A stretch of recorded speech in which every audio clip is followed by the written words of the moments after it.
저의 평생의 목회에서 그러했듯이 이번에 짧지만 산티아고 순례길을 걸으면서도 배낭처럼 항상 등에 지고 있었던 것이 있습니다. 교회입니다. 교회는 저의 사랑이고 기쁨이며 면류관이면서도 저에게 가장 무거운 책임이며 저의 가장 간절한 기도입니다. 사도 바울은 탁월한 비유를 통해 교회를 여러 가지로 상황에 맞게 설명하였습니다. 그는 로마서, 에베소서, 골로새서, 고린도전서에서 교회를 그리스도의 몸에 비유하였습니다. 이는 교회를 이해한 가장 중요한 이미지가 되었습니다. 반면에 교회를 건물에 비유하기도 했습니다. 특별히 오늘 말씀에서 사도 바울은 교회를 가리켜 하나님의 건물이라고 하였습니다. 고린도 전서는 고린도 교회의 구체적인 상황과 문제에 대한 권면과 교훈의 말씀을 기록한 편지입니다. 바울은 고린도 전서를 기록하면서 인사와 축복의 말씀을 한 후에 제일 먼저 언급한 것이 풍족함입니다. 한마디로 고린도 교회는 풍족한 교회였습니다. 무엇이 풍족하였을까요? 은사가 풍족하였습니다. 언변과 지식이 풍족하였습니다.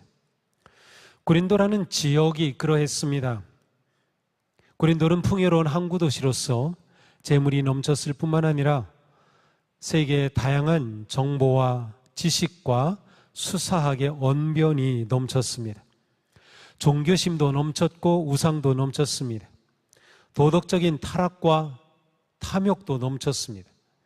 잘 나가는 사람들이 모이다 보니 자랑과 시기와 분쟁도 넘쳤습니다. 바울은 이러한 고린도에서 1년 반 넘게 복음을 전하였고 바울이 전한 복음 위에 교회가 세워졌습니다.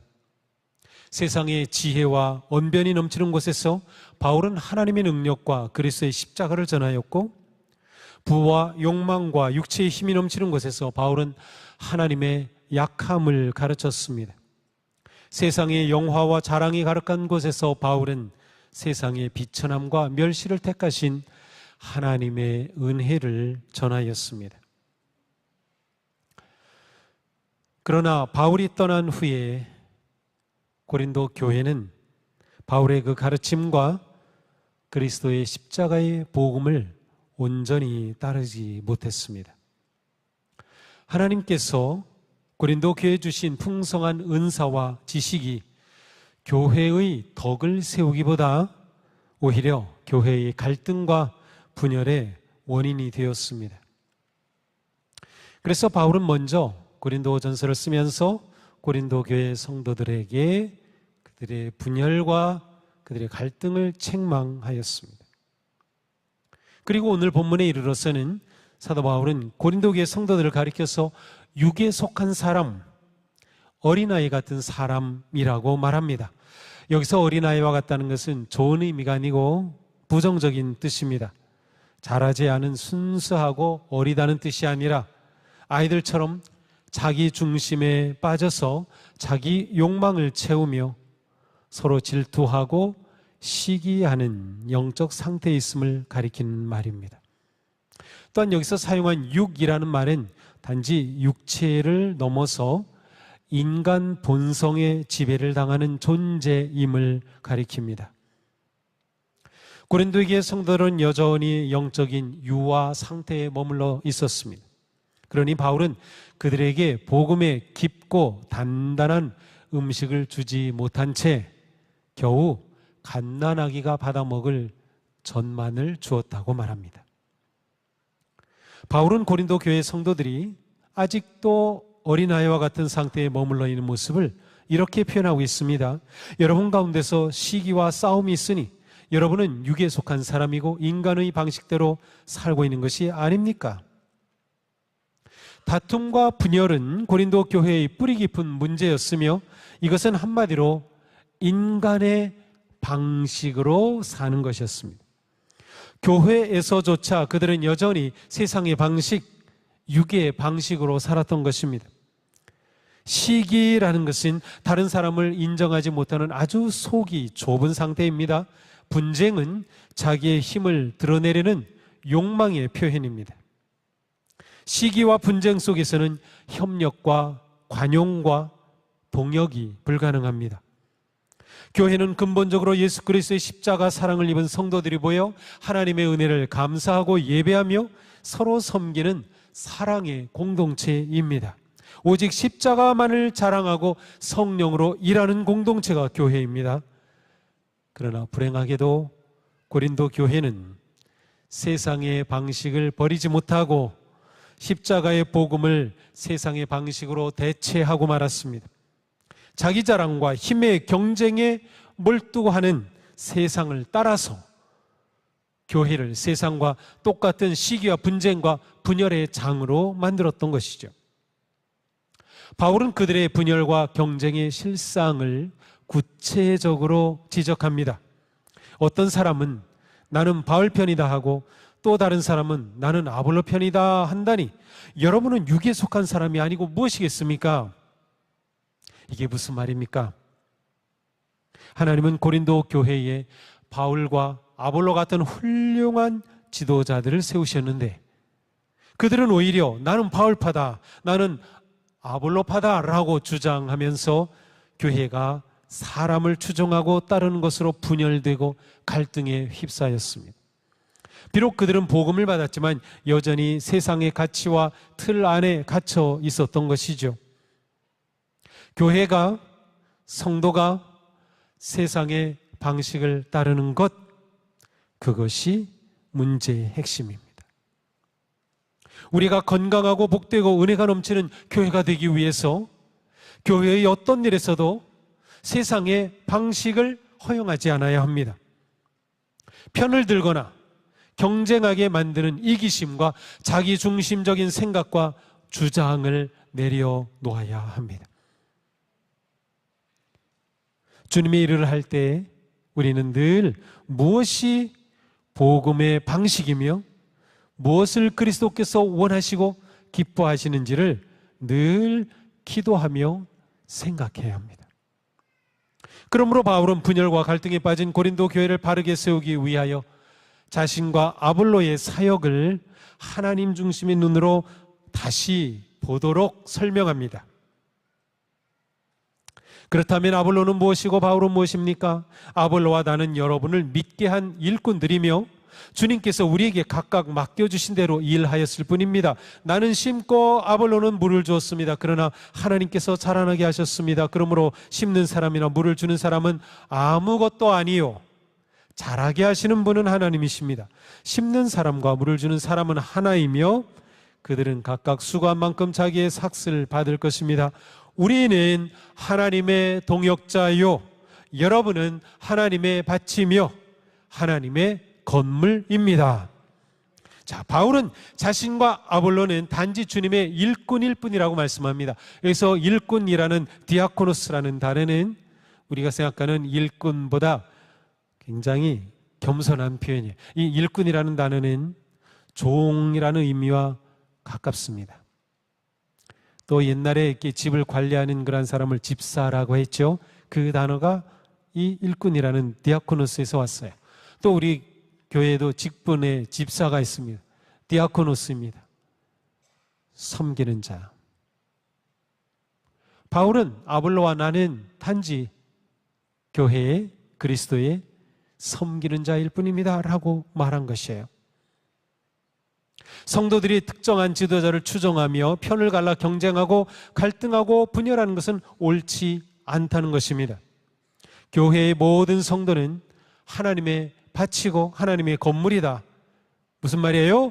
교회는 주인이신 하나님이 친히 가꾸시고 생명을 불어넣으시고 성장하게 하시고 역사하시는 밭이며 그분이 거하시는 집이며 어떤 사람이라도 교회의 통치자가 될 수 없다는 것이에요. 모든 사역자는 하나님께서 집을 세우시고 밭을 경작하시기 위해 불러 세우시는 일꾼이며 모든 성도는 그러므로 경쟁자가 아니라 동역자입니다.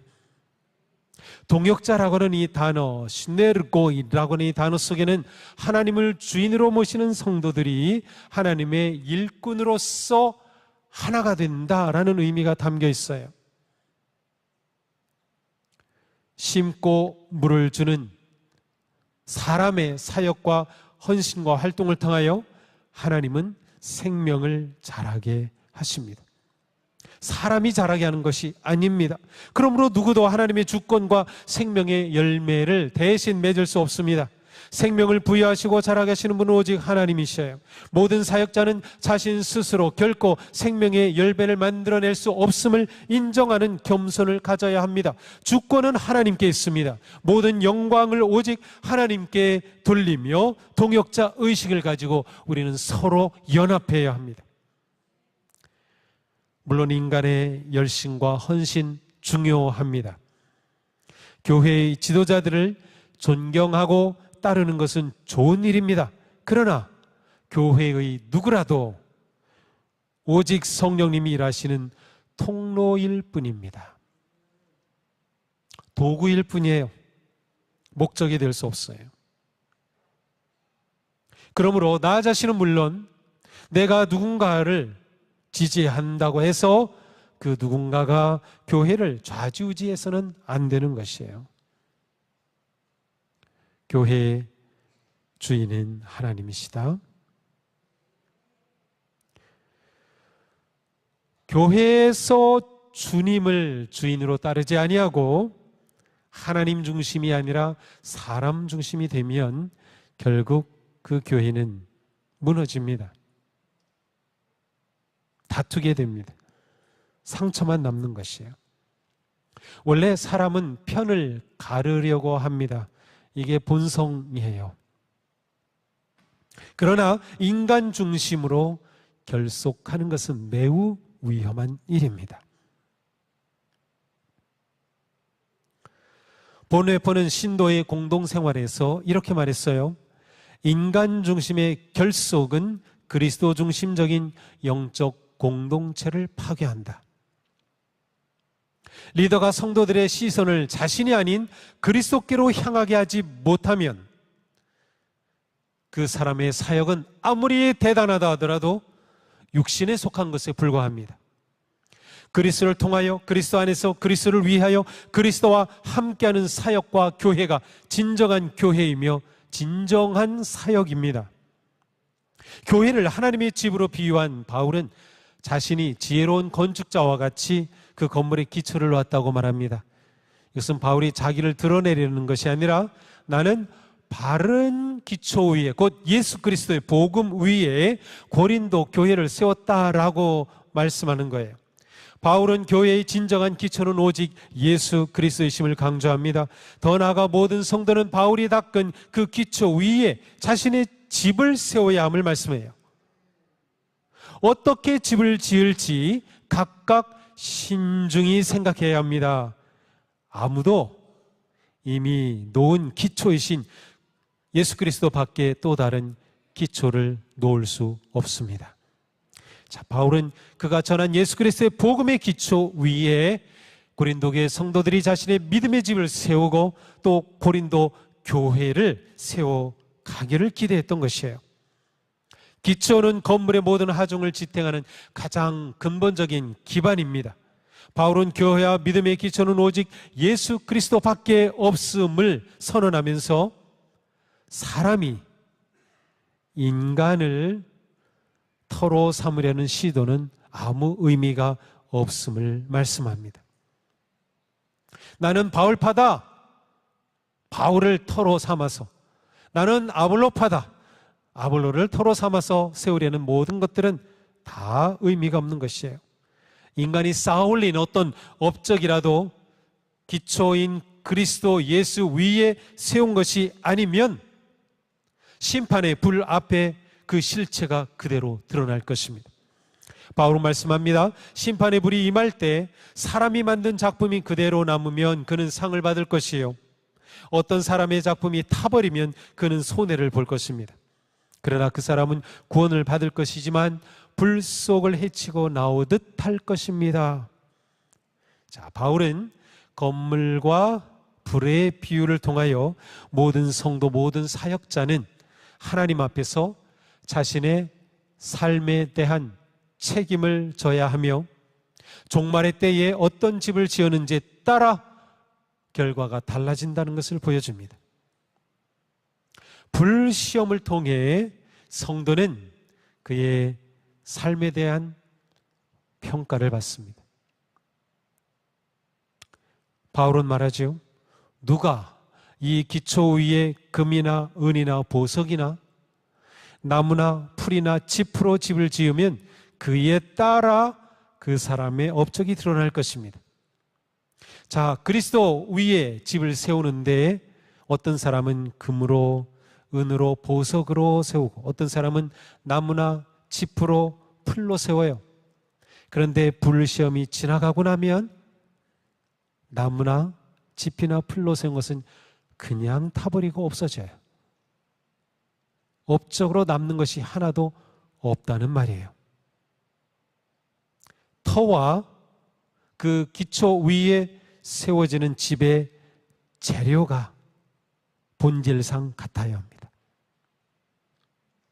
성도는 타협 없는 복음의 생명의 가치로 오직 예수 그리스도 위에 믿음의 집을 세워야 하는 것이에요. 교회도 마찬가지. 그러나 안타깝게도 많은 사역자가 효율성과 영향력이라는 유혹에 쉽게 빠집니다. 나무와 풀과 짚은 구하기 쉽고 빠르게 치장할 수 있고 빠르게 건물을 올릴 수 있는 가성비 좋은 재료입니다. 반면 금, 은, 보석은 보이지 않는 오랜 시간 단련되어야 얻을 수 있는 불변의 재료입니다. 그렇습니다. 우리가 교회를 세우고 믿음의 집을 지을 때에 얼마나 집을 빨리 지느냐 보다 어떠한 집을 지느냐가 중요합니다. 그래서 속도가 아니라 방향이 중요한 겁니다. 겉모습보다 내면이 중요합니다. 높이보다 기초가 중요합니다. 그리스도라는 기초 위에 세상의 방법인 나무, 풀, 짚으로 집을 짓는다면 그것은 마지막 때를 무시하고 현세에 집착한 세상의 방식으로 세우는 것과 같습니다. 그리스도인으로서 우리가 주 안에서 행한 모든 선한 일은 금과 은과 보석같이 새 하늘과 새 땅으로 보존되어야 할 것입니다. 그 보존을 결정하는 관문이 불의 시험이에요. 마지막 날에 하나님은 우리가 지상에서 거둔 가시적 규모와 업적을 따라 평가하지 않으시고 불로써 그 사역과 열매의 질을 검증하실 것입니다. 우리의 신앙은 외모와 규모가 아니라 순도와 깊이로 결정이 됩니다. 세상의 박수와 유튜브의 조회수와 가시적 성공이라는 나무와 짚은 불시험 앞에서 흔적 없이 사라지고 말 것입니다.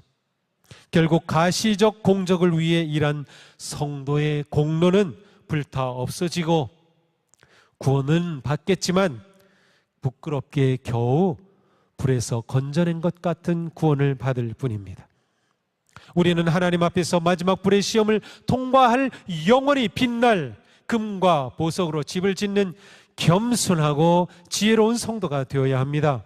오직 그리스도라는 터 위에서 믿음으로 빚어진 진리와 순종의 보석만이 불시험을 통과하며 완성될 하나님 나라의 성전을 빛나게 할 것입니다. 우리는 지금 어떤 교회, 어떤 공동체를 세우고 있습니까? 우리는 또한 자신의 믿음의 집을 어떤 집으로 세우고 있습니까? 우리는 어떤 재료로, 어떤 기초 위에 교회를 세워가고 있습니까? 우리의 사역과 헌신은 하나님의 불시험 앞에서 안전합니까? 사도 바울은 우리가 어떤 교회를 세우고 어떻게 믿음의 집을 세울지 신중하게 생각하라고 했어요. 오늘 말씀은 분명합니다. 우리는 사람 중심의 함정에 빠지지 말아야 합니다. 또한 우리는 경쟁자가 아니라 동역자임을 잊지 말아야 합니다. 우리는 오직 주님의 은혜로 부르심을 받은 성도이며 하나님의 일꾼입니다. 우리 교회의 주인은 하나님이십니다. 우리 교회의 머리는 그리스도이시며 우리 교회는 복음의 진리 위에 서야 합니다. 오직 그리스도의 이름으로 하나가 되고 그리스도의 능력으로 사역하며 그리스도의 영광을 위해 모든 사역자와 성도들이 감사와 기쁨으로 순종하며 헌신하는 복된 교회가 되기를 축복합니다. 사랑하는 성도 여러분, 건강하고 복된 교회는 사람의 이름이 드러나지 않는 교회입니다.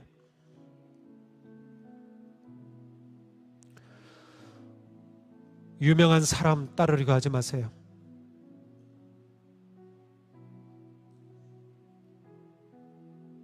그렇게 바울파가 되고 아볼로파가 된들 아무 소용이 없습니다. 우리는 내가 심었든 타인이 물을 주었든 오직 하나님께서 키우시고 하나님께서 일으키시고 하나님께서 세우시고 그래서 하나님만 영광 받으시는 교회가 되어야 합니다. 세상의 가성비와 속도에 마음을 두지 않고 오직 예수 그리스도란 터 위에 변하지 않는 진리와 거룩함을 쌓아가는 교회가 복된 교회이고 바로 이러한 교회를 이루는 우리가 복된 성도가 될 것입니다. 우리는 열심히 심어야 하고요, 열심히 물을 주어야 합니다. 또한 더욱 서로 사랑하기에 힘을 다해야 합니다. 그때 하나님은 우리의 그 헌신과 삶을 통해 자라게 하시며 생명을 부어 주실 것입니다. 농부의 마음으로 서로 돌보며 복음의 생명이 약동하며 어린아이의 일을 벗어버리고 영적인 성인으로 성숙하고 자라는 우리의 자랑스러운 복된 성도님들이 되기를 축복합니다. 금과 보석 같은 깊은 순종과 성결함과 눈물의 기도와 헌신으로 믿음의 집을 세우고 마침내 불시험을 통과하여 영원히 빛나는 보석의 믿음으로 교회를 세우는 우리 모두 거룩하고 복된 성도가 되기를 주님의 이름으로 축복합니다. 기도합시다.